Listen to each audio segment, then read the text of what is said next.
Fala, emergencista! Meu nome é Bruno Leite, eu sou médico emergencista. Você é muito bem-vindo a mais um Bolos de Emergência. E você está de plantão. São 2h40 da manhã, a sala está cheia, e entre os casos de virose e as dores crônicas entra a Dona Marlene, 67 anos, hipertensa e diabética. Ela chega carregada pela filha. Queixa de tontura forte, náuseas e desequilíbrio. Você pergunta, como é que é essa tontura, Dona Marlene? E ela te responde, é como se tudo girasse. Eu não consigo ficar em pé.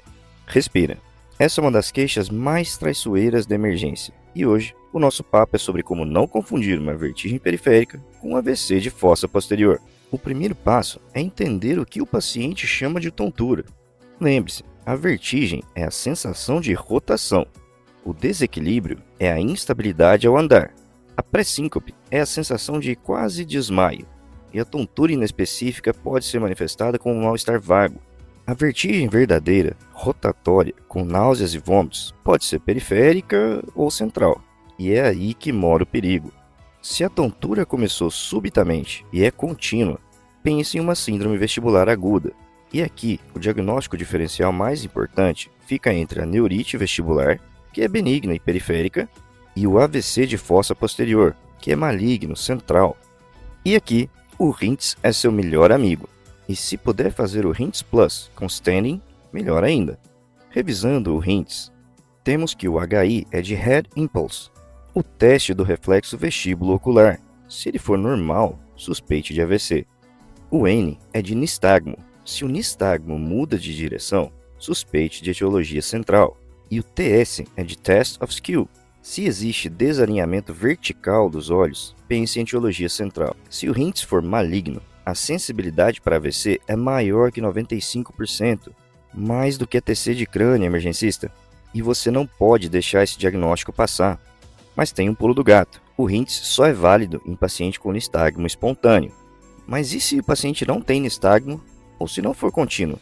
Aí nós entramos em outra categoria, as vertigens recorrentes, e aqui o diagnóstico mais comum é a VPPB, a vertigem posicional paroxística benigna. E ela é de curta duração, eu falo aqui de segundos, desencadeada pelo movimento e com nistagmo característico, que tem latência, duração menor que 1 minuto e fatigável. Você confirma seu diagnóstico com a manobra de Dix-Hallpike e você trata a queixa com a manobra de Epley ou Simmons. Coloque a sua queixa na emergência em 3 compartimentos. Pensei em neurite vestibular? Vou para reabilitação vestibular, antieméticos e repouso. O dimenhidrinato e a meclizina ajudam, mas é importante não prescrever por muitos dias, porque eles atrapalham a compensação central. Se você pensa em VPPB, tratar com manobras. Não precisa de medicação aqui. Já se é uma vertigem central, conduza como um AVC.